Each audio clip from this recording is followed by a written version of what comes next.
మన ప్రభువైన యేసుక్రీస్తు నామములో మీ అందరికీ వందనములు తెలియజేస్తూ ఉన్నాను. ఈరోజు అంశం ఏంటనంటే బైబిల్ని ఎలా చదవాలి, ఎప్పుడు చదవాలి, చదివే విధానం ఏంటి, క్రమముగా ఎలా చదవాలి, ఇలా అనేక అంశాలని మనం ఈరోజు తెలుసుకుందాము. అనేక అంశాలను ఈరోజు మనము ధ్యానిద్దాము. నూతన సంవత్సరం రాగానే చాలామంది తీసుకునేటువంటి నిర్ణయాలు ఏంటనంటే ఈ జనవరి 1వ తారీఖు నుంచి బైబిల్ని చదవాలి అనేటువంటి తీర్మానము చాలామంది ఎక్కువగా తీసుకుంటూ ఉంటారు. ముఖ్యంగా ఇలా తీర్మానం తీసుకునేటువంటి వారిలో ఎవరు ఎక్కువగా ఉంటారని అంటే యవనస్తులు ఎక్కువగా నిర్ణయము తీసుకుంటూ ఉంటారు. ఈ జనవరి 1 నుంచి బైబిల్ని చదవాలి, ఈ జనవరి 1 నుంచి బైబిల్ని చదివి డిసెంబర్ 31 లోపు పూర్తి చేయాలి అనేటువంటి తీర్మానాలు యవనస్తులు చేసుకుంటూ ఉంటారు. ఆ ప్రేయర్స్లో డిసెంబర్ 31 నైట్ ప్రేయర్స్లో కానీ జనవరి 1 మార్నింగ్ కానీ తీసుకొని ముందుకెళ్ళిపోతూ ఉంటారు. ఇలా వీళ్ళు ఎమోషనల్గా నిర్ణయాలు తీసుకుంటారు. ఎమోషనల్గా నిర్ణయాలు తీసుకొని ఒక వారం రోజులో, ఒక 10 రోజులో, లేదంటే ఒక నెల రోజులో చదివేసి మరలా తర్వాత బైబిల్ని పక్కన పెట్టేస్తూ ఉంటారు. మరలా సంవత్సరం వస్తుంది. మరలా సంవత్సరం వచ్చిన తర్వాత మరలా అదే తీర్మానమే చేస్తూ ఉంటారు. అదే తీర్మానమే చేసేసుకొని మరలా జనవరి 1వ తారీఖు నుంచి ఒక 5 రోజులు చదివేసావు, లేదనంటే ఒక 15 రోజులు చదివేసావు, మరలా బైబిల్ని పక్కన పెట్టేస్తూ ఉంటారు. ఎవ్రీ ఇయర్ అలానే చేస్తూ ఉంటారు. అందుకే ప్రతి సంవత్సరం వీళ్ళ బైబిల్ ఎక్కడ ఉంటుందని అంటే వీళ్ళు చదివేటువంటి అంశాలు ఎక్కడ ఉంటాయని అంటే ఆదికాండంలోనే ఉంటారు. ఎందుకు స్టార్టింగ్ గ్రంథం అదే కదా. అదేవిధంగా ఒక్కొక్కరు కొత్త నిబంధన చదవాలనుకున్నారనుకోండి మత్తయి సువార్తలోనే ఉంటారు. ఎవ్రీ ఇయర్ ప్రతి సంవత్సరం ఇలానే చేస్తూ ఉంటారు యవనస్తులు. కారణం ఏంటి అని అంటే ఎమోషనల్లో నిర్ణయం తీసుకుంటారు. పట్టుదలతో కాదు, సమర్పణతో కాదు. దేవుని వాక్యాన్ని చదవాలనేటువంటి ఆశతో, దేవుని వాక్యం చేత నేను సరిచేయబడాలి, దేవుని వాక్యపు వెలుగులో నా జీవితాన్ని కట్టుకోవాలి అని దేవుని యందు భయభక్తులతో కాదు, ఒక ఎమోషనల్గా తీసుకుంటూ ఉంటారు. మనము చిన్నప్పుడు స్కూల్స్లో ఏం చేస్తుంటామని అంటే కొత్తగా మనకి పుస్తకాలు ఇవ్వగానే మనం ఏం చేస్తుంటాం, ఆ పుస్తకాలను చూసి ఒక వారం రోజులు చదువుతుందండి. ఎందుకు? ఒక తీర్మానం అనమాట. అప్పుడు కూడా చేస్తూ ఉంటాం, స్కూల్లో ఉన్నప్పుడు కూడా చేసుకుంటూ ఉంటాం. ఇక నుంచి రెగ్యులర్గా బాగా చదువుకోవాలి, బాగా చదువుకొని బాగా ఎగ్జామ్స్లో మంచి మార్కులు తెచ్చుకోవాలి, బుద్ధిమంతుడిగా ఉండాలి అని చెప్పి ఆ కొత్త పుస్తకాలు మన చేతిలోకి రాగానే ఒక వారం రోజులు ఓపెన్ చేసి చూస్తాం ఇంటికి తీసుకొచ్చుకొని. ఇక తర్వాత మరలా ఏం చేస్తుంటామనంటే వాటిని పక్కన పెట్టేస్తాం. తర్వాత టీచర్ ఓపెన్ చేయండి అన్న కూడా ఓపెను చేయరు. ఇలా చిన్నప్పుడు మనం కూడా స్కూల్ అలా చేస్తూ ఉంటాము. అలానే యవనస్తులు కూడా, క్రైస్తవ సమాజంలో ఉన్నటువంటి యవనస్తులు కూడా న్యూ ఇయర్ రాగానే ఇలానే చేస్తూ ఉంటారు. న్యూ ఇయర్ రాగానే ఒక ఎమోషనల్లో ఒక నిర్ణయం తీసేసుకొని ఇక నుంచి రెగ్యులర్గా చదువుతానని అనుకోవడము, మరల తర్వాత పడిపోవడము, ఇక తర్వాత మరల బైబిల్ని పక్కన పెట్టేసేయడము చేస్తూ ఉంటారు. మన నిర్ణయాలు ఎమోషనల్గా ఉండకూడదు, భావోద్రేకంతో ఉండకూడదు. అవి దేవుని మీద భక్తితో ఉండాలి తప్ప దేవుని మీద భయంతో ఉండాలి, దేవుని మీద ప్రేమతో ఉండాలి. దేవుని గురించి తెలుసుకొని మనం నిర్ణయాలు తీసుకోవాలి. ఇష్టానుసారముగా తొందరపడి నిర్ణయాలు తీసేసుకోవడము, తర్వాత వాటిని కొనసాగించలేక బాధపడడం అనేటువంటిది యవనస్తులు చేయకూడదు. వాక్యము ప్రతిరోజు చదివితే అది నీకు క్షేమకరం. దేవుని వాక్యం సెలవిస్తుంది, యవనస్తులు దేని చేత తమ నడతను శుద్ధిపరచుకొందరు, నీ వాక్యంను బట్టి దానిని జాగ్రత్తగా చూచుకున్నట చేతనే కదా అని దేవుని వాక్యం సెలవిస్తుంది 119వ కీర్తనలో. కనుక యవనస్తులు వాక్యం చదివితే జీవితాలు సరిచేయబడతాయి. యవనస్తులు వాక్యం చదివితే ఎలా జీవించాలి, ఎలా జీవించకూడదు, ఎలా ఉండాలి, ఎలా ఉండకూడదు, ఎవరితో ఎలా ప్రవర్తించాలనేటువంటి విషయాలు తెలుస్తాయి. దేవుని యందు భయభక్తులు పెరుగుతాయి, దేవునితో సహవాసం పెరుగుతూ ఉంది.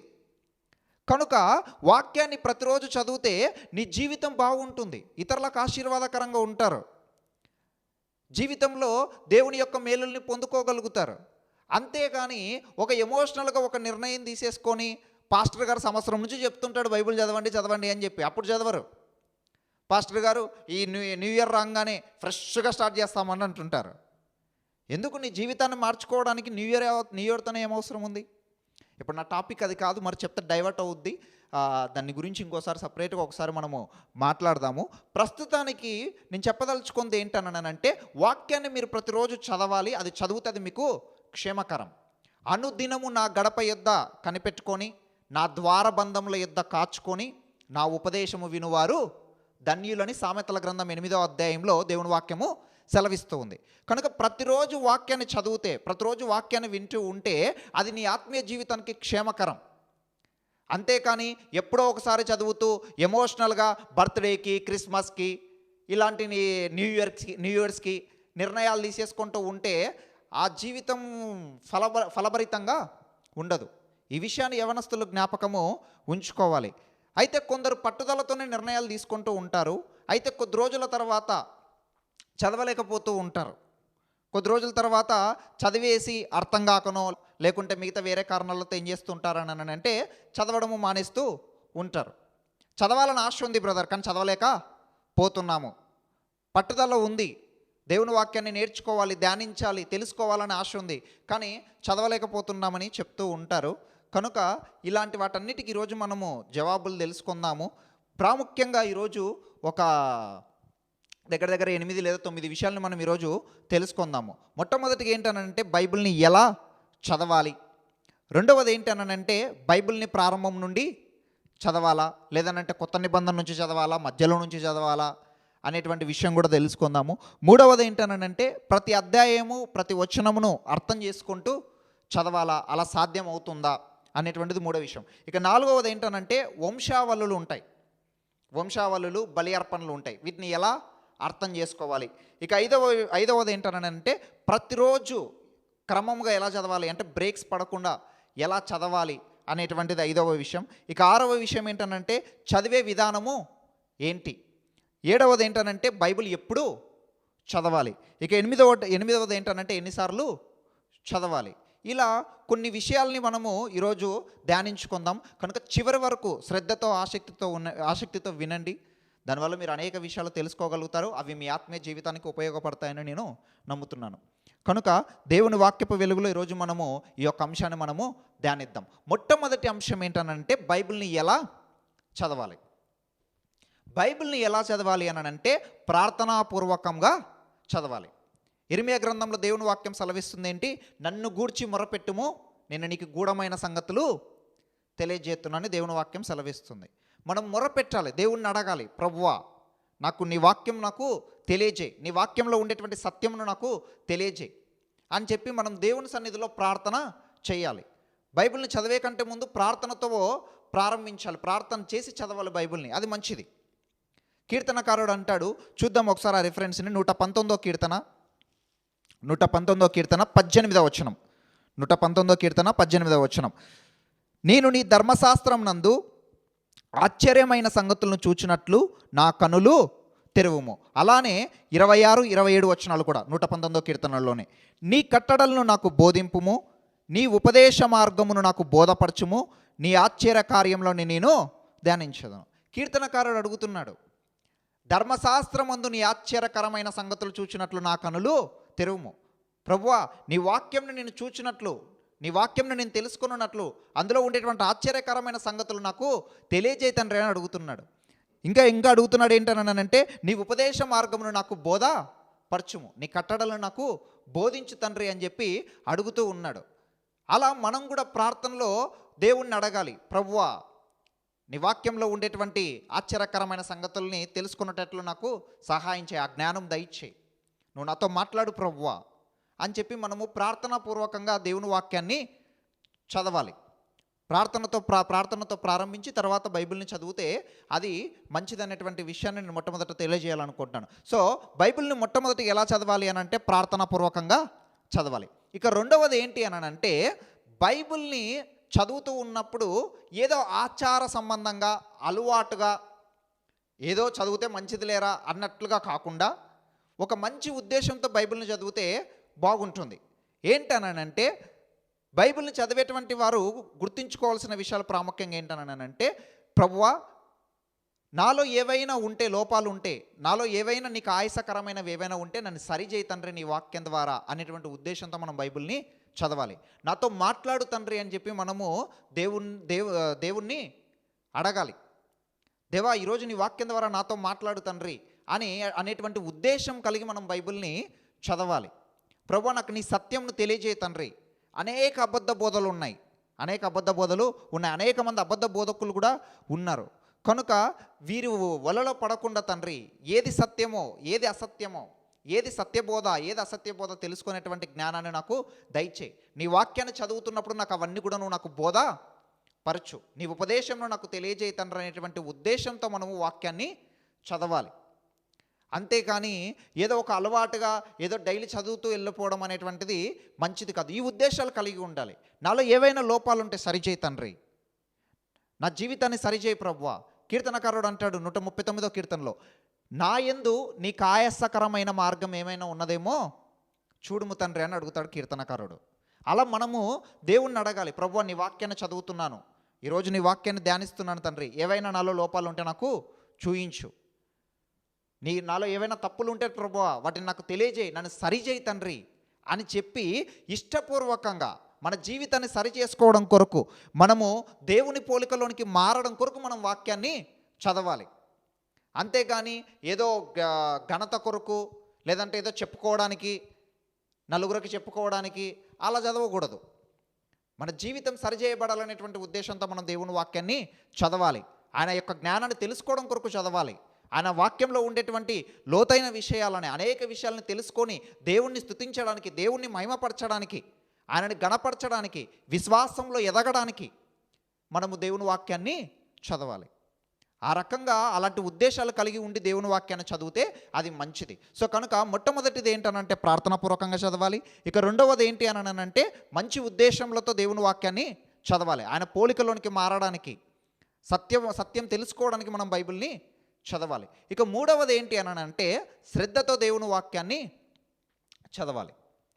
శ్రద్ధతో దేవుని వాక్యం సెలవిస్తుంది. ద్వితీయోపదేశకాండం 28వ అధ్యాయం 1వ వచనంలో ఏమంటాడు, యెహోవా వాక్కు శ్రద్ధగా విని అని చెప్పి. దేవుని వాక్యాన్ని శ్రద్ధగా చదవాలి.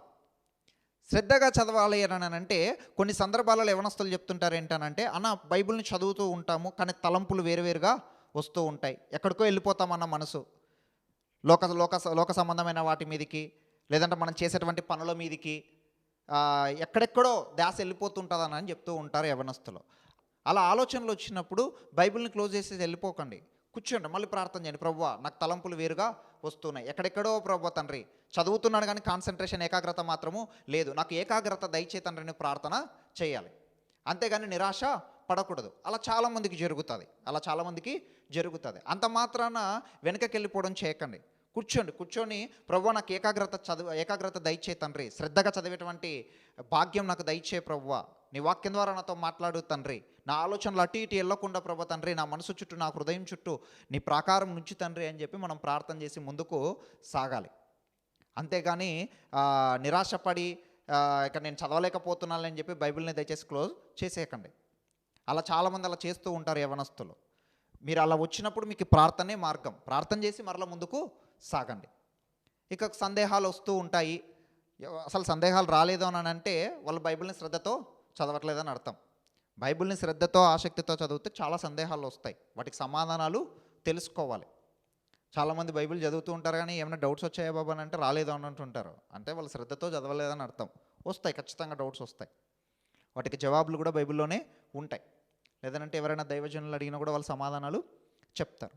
సో కనుక వాక్యాన్ని మనం ఎలా చదవాలని అంటే శ్రద్ధతో చదవాలి. కొన్ని సందర్భాలలో ఏం చేస్తుంటామని అంటే మనకు శోధించబడేటువంటి వాటిని దగ్గర పెట్టుకొని చదువుతూ ఉంటాం. కొన్ని సందర్భాల్లో మొబైల్ ఫోన్ ద్వారా కూడా శోధించబడే అవకాశాలు ఉంటాయి. అలాంటి వాటికి దూరంగా ఉండండి.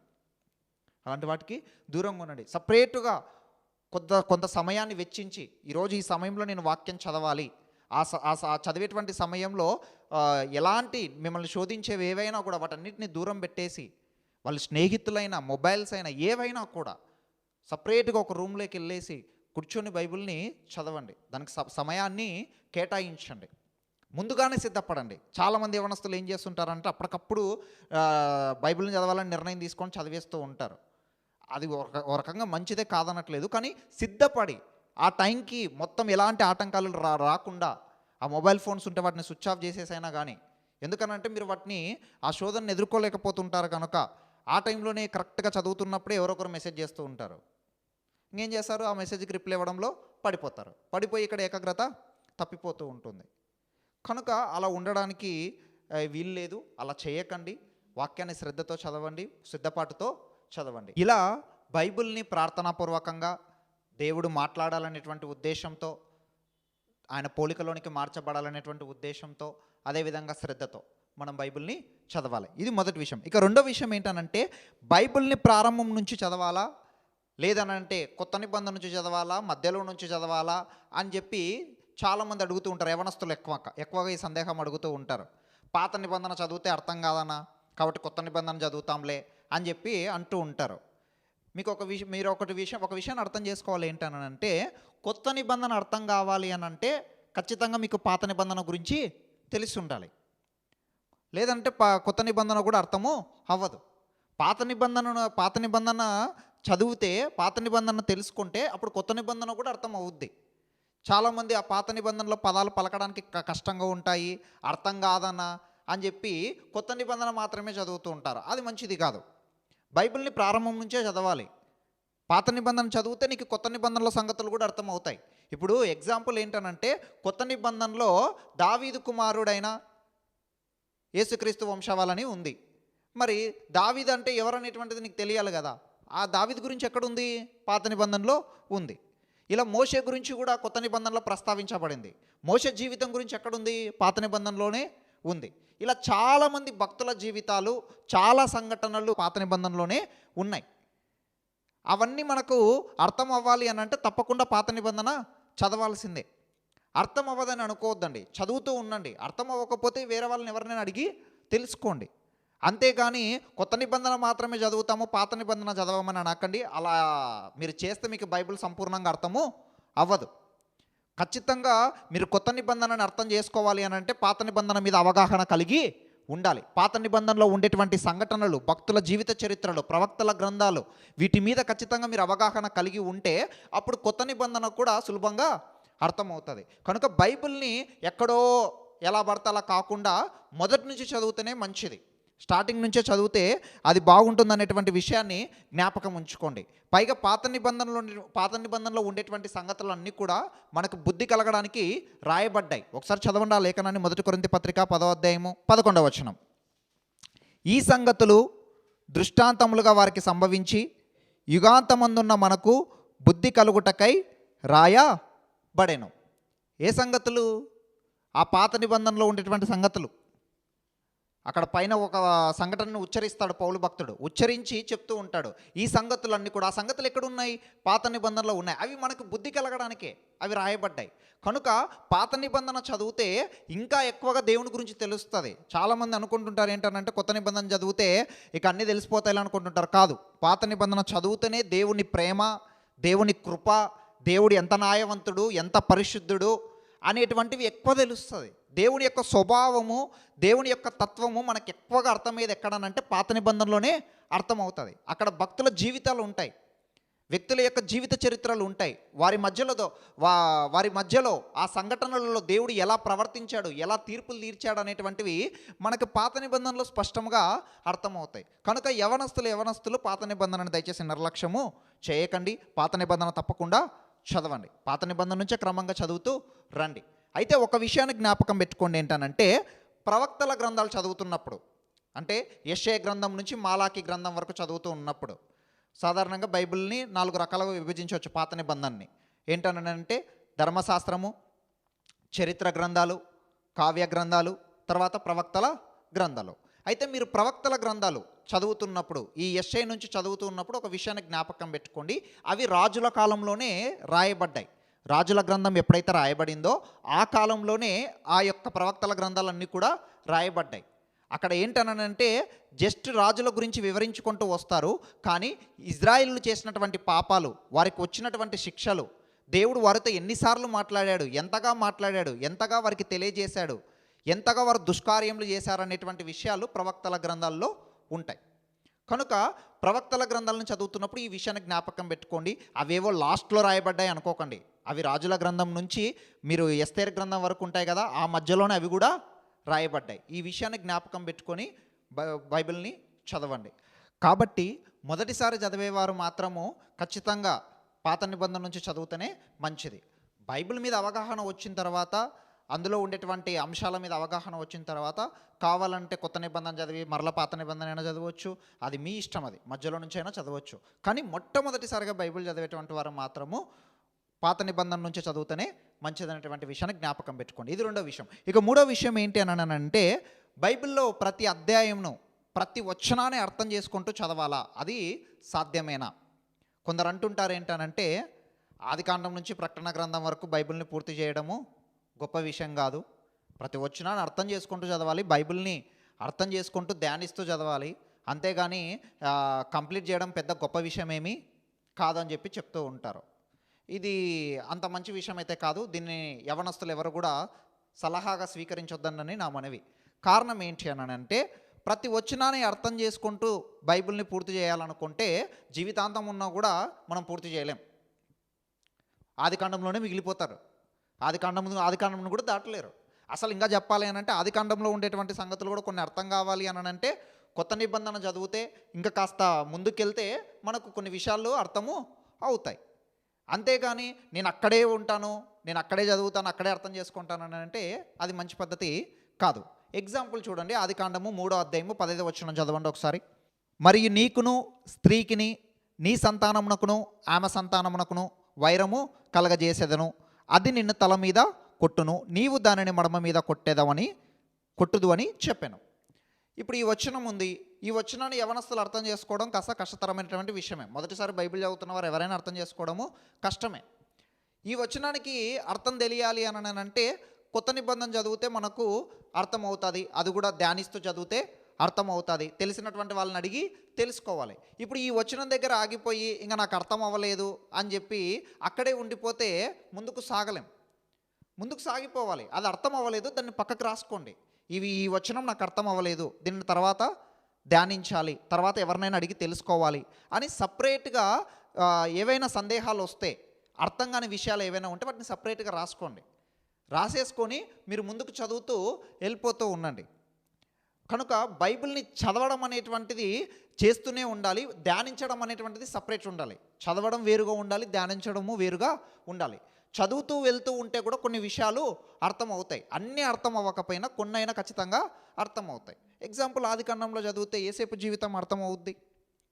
అలానే ముందుకెళ్తే నిర్గమకాండంలో దేవుడు ఇజ్రాయేలులకు చేసినటువంటి అద్భుత కార్యాలు, ఆశ్చర్యకార్యాలు, ఆయన ఎంత శక్తివంతుడో మనకు అర్థము అవుతుంది. ఇంకా అలానే ముందుకెళ్తే దేవుడు సమూయేలుకి ఎలా కృప చూపించాడు, సమూయేలుని హన్నకి ఎలా దయచేశాడు, గర్భఫలం దేవుని చేతిలో ఉందనేటువంటి విషయము అర్థమవుద్ది. తప్పు చేస్తే దేవుడు శిక్షిస్తాడని హోప్ని, ఫినేయాస్ లాంటి వ్యక్తుల్ని చూసినప్పుడు అర్థమవుద్ది. అలా చదువుతూ వెళ్తూ ఉంటే చాలా విషయాలు అర్థమవుతాయి. దావీదు గురించి కూడా కొన్ని విషయాలు అర్థమవుతాయి. అన్నీ అర్థం అవ్వకపోవచ్చు, కానీ నువ్వు చదువుతూ వెళ్తుంటే కొన్ని విషయాలు అర్థమవుతాయి, కొన్ని విషయాలు హృదయాన్ని తాకుతాయి, కొన్ని విషయాలతో కొన్ని వాక్యాలతో నువ్వు సరిచేయబడతావు. కొన్ని వాక్యాలు సూటిగా మనతోనే మాట్లాడుతున్నట్లు అనిపిస్తూ ఉంటుంది. కాబట్టి అర్థం అవ్వకపోయినా చదువుతూ వెళ్ళిపోతూ ఉండండి. కొన్ని విషయాలని అర్థం అవ్వకపోతే వాటిని సపరేట్గా రాసేసుకొని ఎవరినైనా అడిగి తెలుసుకోండి. అంతేగాని నాకు అర్థమయ్యేంత వరకు ముందుకు సాగను అర్థం చేసుకుంటూ ధ్యానిస్తాను అని అంటే జీవితాంతం ఉన్న బైబిల్ని పూర్తి చేయలేరు. అలా చెప్పేటువంటి వారిలో ఎక్కువగా దైవజనులే ఉంటారు. ఈ దైవజనులే సలహా ఇస్తుంటారు ఏంటంటే బైబిల్ని పూర్తి చేయడం గొప్ప విషయం కాదు, అర్థం చేసుకుంటూ చదవాలని అంటుంటారు. మరి మీరు ఆదికాండం ఒకటే బోధించాలి. మీరు ఆదికాండం కాకుండా మిగతా గ్రంథాలని బోధిస్తున్నారు కదా. ఆదికాండంలో ఉండేటువంటి విషయాలు అన్నీ కూడా స్పష్టంగా మీకు అర్థమయ్యాయా? అన్ని విషయాలు తెలిసాయా? అసలు ఆ విషయాలు తెలియాలంటే ఇంకా కాస్త ముందుకెళ్తే కదా తెలిసేది కొన్ని విషయాలు. అలా చెప్పేటువంటి వారు ఆ మాట, ఆ సలహా అంత కరెక్ట్ అయినటువంటి సలహా అది కాదు. యవనస్తులు ఆ సలహాని దయచేసి ఎవరు కూడా స్వీకరించకండి. ఎగ్జాంపుల్ నేను చెప్తాను. ఇప్పుడు అబ్రహాం ఉన్నాడు. అబ్రహాంతో దేవుడు మాట్లాడాడని మనకు ఆదికాండము 12వ అధ్యాయంలో మనకు కనపడుతూ ఉంది. అయితే దేవుడు హారాన్లో మాట్లాడినట్టుగా 12వ అధ్యాయంలో ఉంది. మనకు ఆదికాండము 12వ అధ్యాయంలో హారానులో మాట్లాడినట్టుగా ఉంది. కానీ అపోస్తుల కార్యములు 7వ అధ్యాయంకి వస్తే ఏమని ఉంటుందనంటే దేవుడు హారాను కంటే ముందే మెస్పతోమియాలో దేవుడు అబ్రహాంతో మాట్లాడాడని మనకు దేవుని వాక్యము సెలవిస్తుంది. ఇప్పుడు ఈ విషయం ఎక్కడ తెలిసింది? అపోస్తుల కార్యంలోకి వస్తే తెలిసింది. అలానే యెహోషువ గ్రంథానికి వస్తే అబ్రహాము తండ్రి అయినటువంటి తెరాహు కుటుంబీకులు విగ్రహారాధికులను మనకు అర్థమవుద్ది. ఈ విషయం ఆదికాండంలో ఎక్కడ లేదు, యెహోషువ గ్రంథంలో ఉంది. ఇప్పుడు అబ్రహాం గురించి అక్కడక్కడ కొన్ని విషయాలు మనకు కనపడతాయి. అబ్రహాము దేవుని స్నేహితుడు అనేటువంటి విషయం ఆదికాండంలో రాయబడలే, అది వేరే చోట రాయబడి ఉంది. ఇలా అబ్రహాంకి సంబంధించిన అన్ని లేఖనాలని పోగు చేసుకుంటే అప్పుడు అబ్రహాం జీవితం గురించి మనకు స్పష్టంగా అర్థమవుద్ది. ఇప్పుడు ఆదికాండంలోనే ఉంటేనే అవన్నీ అర్థమవుతాయో చెప్పండి? ఆదికాండంలోనే నాకు అన్నీ అర్థం అవ్వాలంటే అర్థమవుతాయా? కాదు.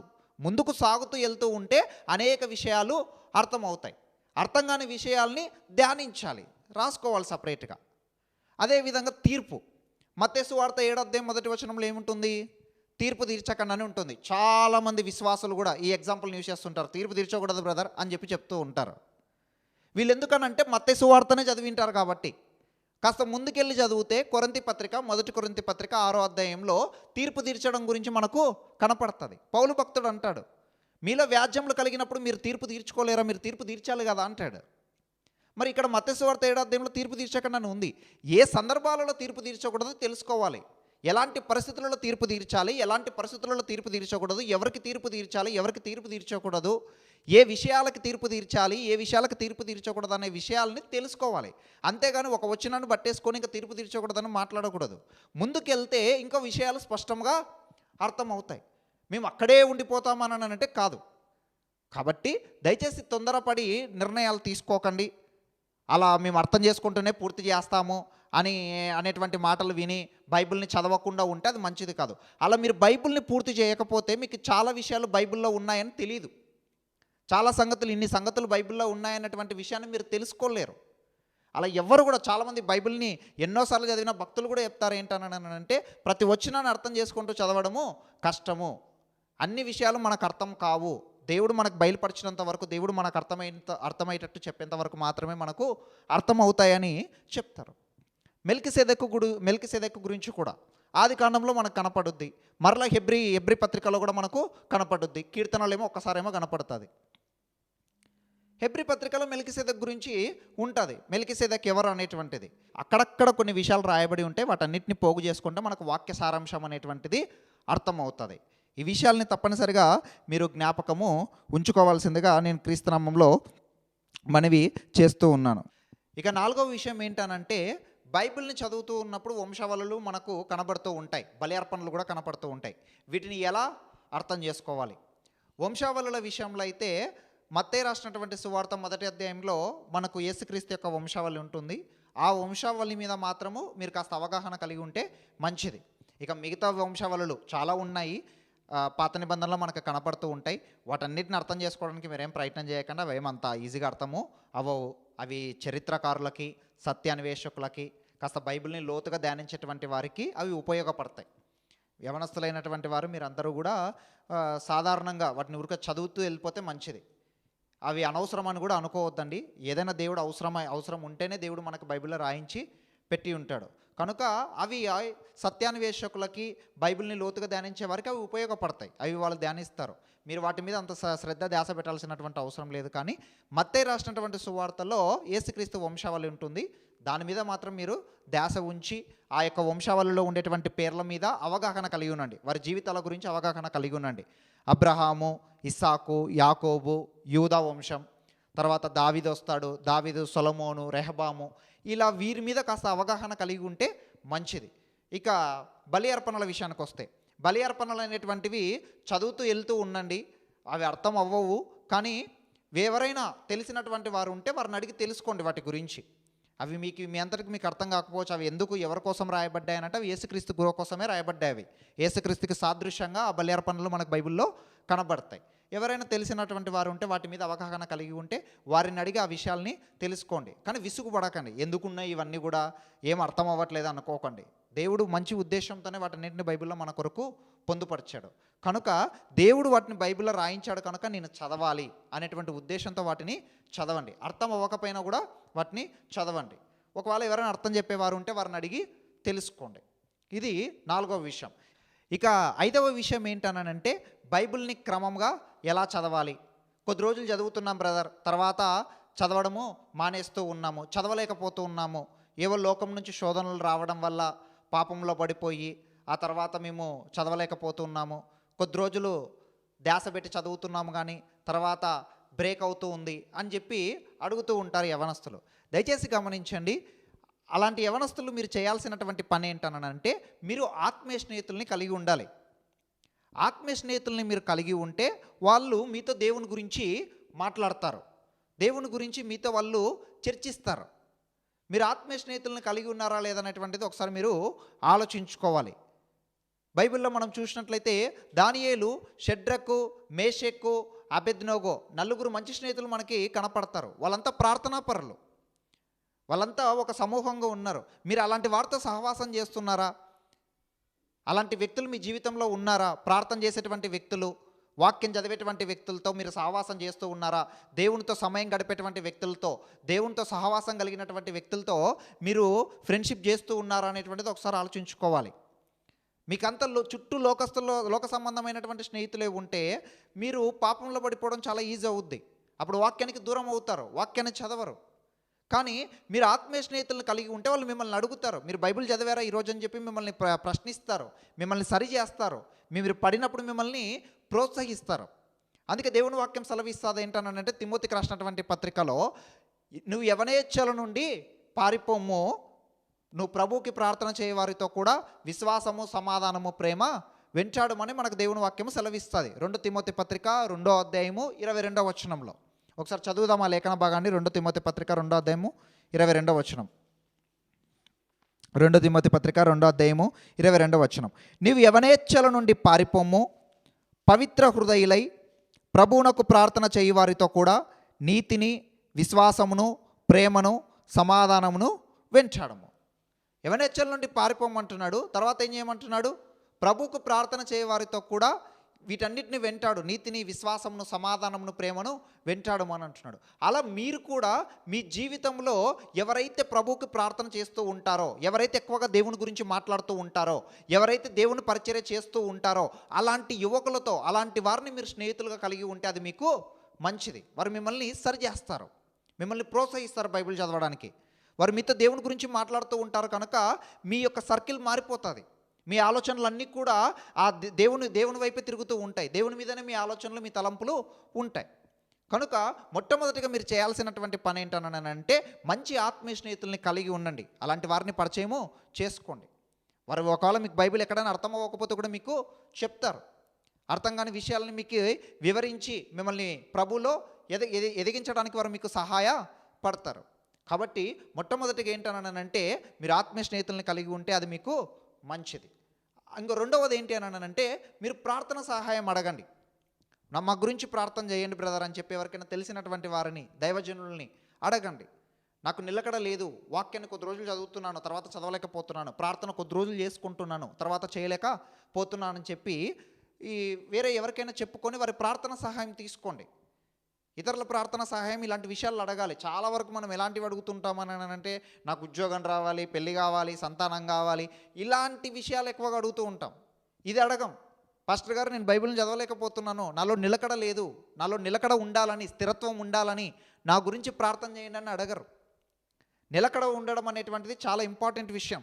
నిలకడ లేకపోతే చాలా కష్టం. కనుక నిలకడ కొరకు మీరు ప్రార్థన చేయండి, అదేవిధంగా ఇతరులను కూడా ప్రార్థన చేయమని చెప్పి అడగండి.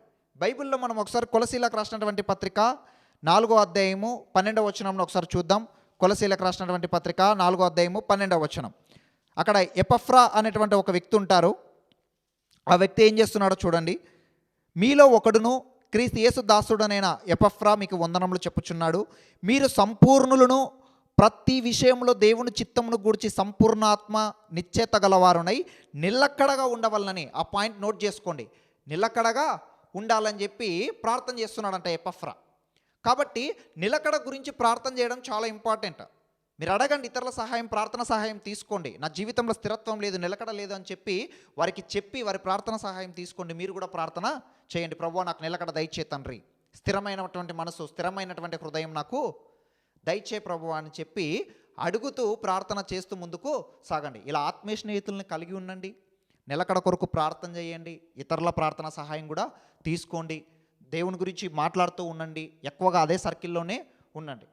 అప్పుడు మీరు ఏం చేస్తారు అని అంటే, బైబిల్ని క్రమంగా చదవగలరు, మీ జీవితం కూడా మారిపోద్ది, ఆత్మీయంగా ఎదగగలరు, ఇంకా ఎక్కువగా చదవాలనేటువంటి ఆసక్తి వస్తుంది. ఇది 5వ విషయం. ఇక 6వ విషయం ఏంటనంటే, బైబిల్ ఎప్పుడు చదవాలి. బైబిల్ని ఎప్పుడైనా చదవచ్చు. మనం బైబిల్లో చూసినట్లయితే దివారాత్రములు చదువుతున్నట్టుగా కనపడుతుంది, రోజంతా చదువుతున్నట్టుగా మనకు కనబడుతూనే ఉంది, ఉదయం చదువుతున్నట్టు కూడా మనకు కనపడుతుంది. కీర్తనల గ్రంథంలో ఈ రెఫరెన్సెస్ అన్నీ కూడా ఉంటాయి. అయితే యవనస్తులు జ్ఞాపకం ఉంచుకోవాల్సిన విషయం ఏంటనంటే, బైబిల్ని ఉదయం చదవడం అనేటువంటిది చాలా మంచి విషయం. ఎవరైనా కూడా ఉదయం చదవకుండా మధ్యాహ్నం చదువుదాంలే, సాయంత్రం చదువుదాంలే, రాత్రి చదువుదాంలే అనుకుంటుంటారు కొందరు. అలా ఉదయాన్నే అవాయిడ్ చేశారనుకోండి, తర్వాత చదవలేరు. చదువుదాం అనుకుంటారు కానీ చదవలేరు. మధ్యాహ్నం అయితే పనుల్లో ఉంటారు, లేదంటే కాలేజెస్లో స్కూల్స్లో ఉంటారు, చదవడం పాసిబుల్ అవ్వదు. సాయంత్రం చదువుదాం అనుకుంటారు, ఎవరో ఒకరు స్నేహితులు ఫోన్ చేస్తూ ఉంటారు, కనుక ఇంకా బైబిల్ని క్లోజ్ చేసి వెళ్ళిపోతూ ఉంటారు. రాత్రి చదువుదాంలే అనుకుంటారు కానీ అలసటతో నిద్రపోతారు, మళ్ళీ మరుసటి రోజు చదువుదాంలే అనుకుంటారు. ఇలా బైబిల్ చదవడం పోస్ట్ పోన్స్ చేస్తూ వెళ్ళిపోతూ ఉంటారు. అలా పోస్ట్ పోన్స్ చేస్తూ వాయిదాలు వేస్తూ ఉండడం అనేటువంటిది ఆత్మీయ జీవితానికి అది మంచిది కాదు. బైబిల్ని చదవడానికి పట్టుదలతో, సమర్పణతో తీర్మానం తీసుకొని ఉదయాన్నే లేచి ఈ రోజుని నేను వాక్యంతో ప్రారంభించాలి, ప్రార్థనతో ప్రారంభించాలి అనేటువంటి ఉద్దేశంతో వాక్యాన్ని చదవాలి. ఉదయం లేచి వాక్యం చదివితే అది మంచిది. పైగా ఉదయం డిస్టర్బెన్సెస్ అనేటువంటివి ఉండవు. మీకు మిగతా సమయంలో చూడండి, డే అంతా ఏవో ఒక డిస్టర్బెన్సెస్ ఉంటాయి.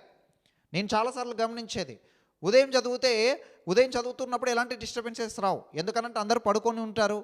ఆ టైంలో ఎక్కువగా అంత ఉదయాన్నే ఎవరు కూడా పనులు ఏం చెప్పరు.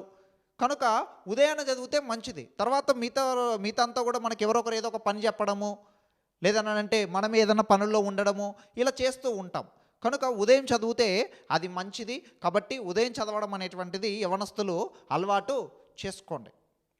ఉదయం చదవడంని స్కిప్ మాత్రము చేయకండి, అది మంచి విషయము కాదు.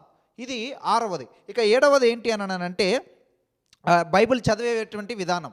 బైబిల్ ఎలా చదవాలి అనేటువంటిది ఇంకా అది కామన్ సెన్స్కి సంబంధించినటువంటి విషయం. పద్ధతిగా చదవాలి. మనకు బైబిల్లో చూసినట్లయితే నిలబడి చదివినట్లు కూడా ఉంది.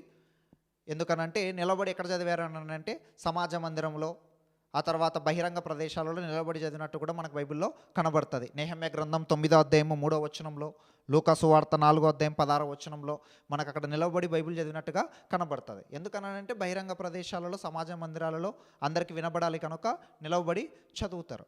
కూర్చొని చదివినా కూడా ఏం తప్పేమీ కాదు, కానీ బహిరంగ ప్రదేశాలలో మాత్రం నిలబడి చదివితే మంచిది, అది అందరికీ కనపడుతుంది కాబట్టి. ఇక మిగతా సమయంలో మీరు ఇంట్లో ఉన్నప్పుడు మీరు కూర్చొనైనా ఓ పద్ధతిగా బైబిల్ని చదివితే మంచిది. కొందరు మోకాల మీద కూడా కూర్చొని చదువుతూ ఉంటారు, అది వారి ఇష్టం. అది అలా చదవాలని ఆజ్ఞేయం కాదు, అది వారి ఇష్టం. అది మీరు నిలబడైనా చదవచ్చు, కూర్చొనైనా చదవచ్చు, మోకాల మీద అయినా కూర్చొనైనా చదవచ్చు, అది మీ ఇష్టాన్ని బట్టి ఉంటుంది. ఎలా చదివినా పద్ధతిగా చదవండి, ఆసక్తితో చదవండి, హృదయపూర్వకంగా చదవండి.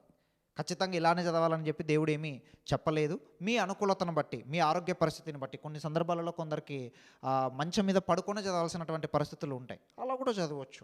ఎందుకంటే వారి పరిస్థితి అలా ఉంది. పరిస్థితిని బట్టి, మీ యొక్క సిచ్యువేషన్ని బట్టి మీరు బైబిల్ని చదవండి, కానీ ఒక పద్ధతిగా చదవండి. ఎవరైనా చూసేటువంటి వారికి ఏంట్రా వీడు బైబిల్ ఇలా చదువుతున్నాడు అన్నట్టుగా కాకుండా పద్ధతిగా బైబిల్ని చదివితే బాగుంటుంది. ఇది 7వ విషయం. ఇక 8వ విషయం ఏంటనంటే బైబిల్ని ఎన్నిసార్లు చదవాలి. ఎన్నిసార్లు చదవాలి చూద్దాం ఒకసారి. రెఫరెన్స్ ఏంటి? ద్వితీయోపదేశకాండము 17వ అధ్యాయం 20వ వచనం. అతడు తాను బ్రతుకు దినములన్నిటను ఆ గ్రంథమును చదువుచూ ఉండవలేను. ఏంటంట? బ్రతుకు దినములన్నిట కూడా ఆ గ్రంథాన్ని చదువుతూ ఉండాలని దేవుని వాక్యము సెలవిస్తుంది. కాబట్టి ఎన్నిసార్లు చదవాలని అంటే ఎన్నిసార్లు అయినా చదవచ్చు, కానీ జీవితాంతం మనం బైబిల్ని చదువుతూనే ఉండాలి. ఎందుకంటే వాక్యము మన పాదములకు దీపమును, మన త్రోవకు వెలుగునై ఉన్నది. కనుక వెలుగై ఉన్నటువంటి బైబిల్ని మనం జీవితాంతం చదువుతూనే ఉండాలి. అది మనకు బలం. మనం అనేక విషయాలు తెలుసుకుంటాం. ఎన్నిసార్లు అయినా చదవచ్చు. చాలామంది భక్తులు 200 సార్లు, 150 సార్లు, 100 సార్లు చదివినటువంటి వారు కూడా చాలామంది ఉన్నారు. ఎన్నిసార్లు అయినా చదవచ్చు. నేర్చుకోవాల్సినటువంటి విషయాలు చాలా ఉంటాయి.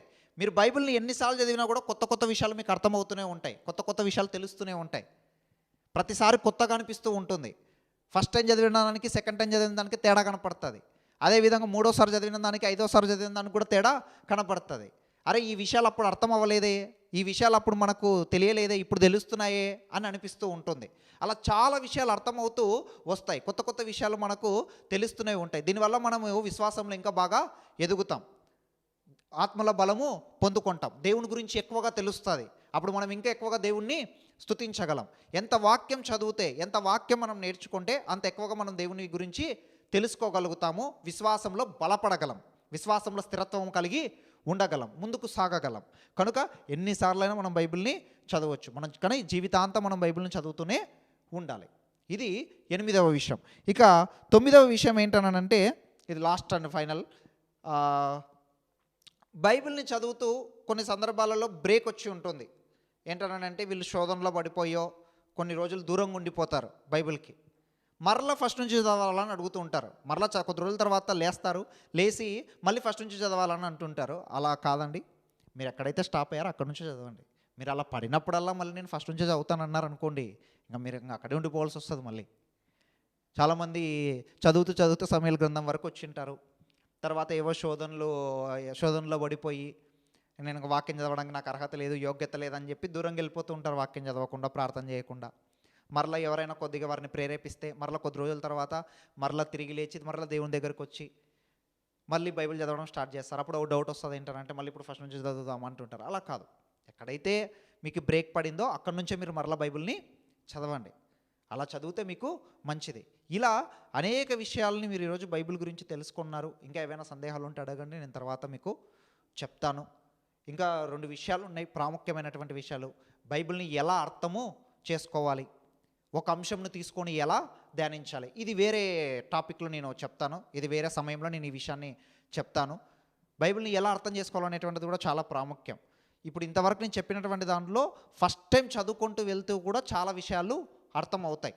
ఇంకా అర్థం కాని విషయాలను కూడా ఎలా అర్థం చేసుకోవాలి, అనేక లోతైన సంగతుల్ని ఎలా అర్థం చేసుకోవాలి అనేటువంటి విషయాన్ని ఇంకొకసారి మనము ధ్యానించుకుందాము. ఇప్పుడు ప్రస్తుతానికైతే ఈ ప్రకారం మీరు చదువుతూ వెళ్తూ ఉండండి. చాలా విషయాలు దేవుడు మీతో మాట్లాడతాడు. అర్థం కాని విషయాలని వేరే దాంట్లో రాసుకోండి. వేరే దాంట్లో రాసుకొని ఎవరికైనా తెలిసినటువంటి వారిని, బైబిల్ గురించి అవగాహన కలిగినటువంటి వారిని అడిగి వాటికి సమాధానాలు తెలుసుకోండి. కానీ మీరంతకు మీరే స్వతహాగా బైబిల్ని ఎలా అర్థం చేసుకోవాలి, ఎలా ఒక అంశాన్ని తీసుకొని ధ్యానించాలి అనేటువంటిది ఇంకో సందర్భంలో ఎప్పుడైనా కూడా మనము ధ్యానించుకుందాం. ఈరోజు ప్రస్తుతానికైతే 1 సంవత్సరం లోపు మీరు బైబిల్ని పూర్తి ఎలా చేయాలని అంటే ఈ రకంగా మీరు పూర్తి చేయొచ్చు. రోజుకి 5 అధ్యాయాలైనా చదవచ్చు, లేదంటే 10 అధ్యాయాలైనా చదవచ్చు, అది మీ ఇష్టం. కానీ సంవత్సరం లోపు పూర్తి అవ్వడానికి క్యాల్కులేషన్ చేసుకోండి. 1189 అధ్యాయాలు ఉన్నాయి. రోజు ఎన్ని అధ్యాయాలు చదివితే సంవత్సరం లోపు పూర్తి అవుతుంది అనేటువంటి క్యాల్కులేషన్ చేసుకొని అది ఒకసారి చదువుతారా, 2 సార్లు పూర్తి చేస్తారా అనేటువంటిది అది మీ ఇష్టం. అలా మీరు ఒక నిర్ణయాన్ని తీసుకొని మీరు ముందుకు సాగండి. ఈ సందేశం మీకు ఉపయోగకరంగా ఉంటుందని నేను నమ్ముతున్నాను. దేవుడి వాక్యంని మన హృదయంలో భద్రపరచును గాక. ఆమేన్.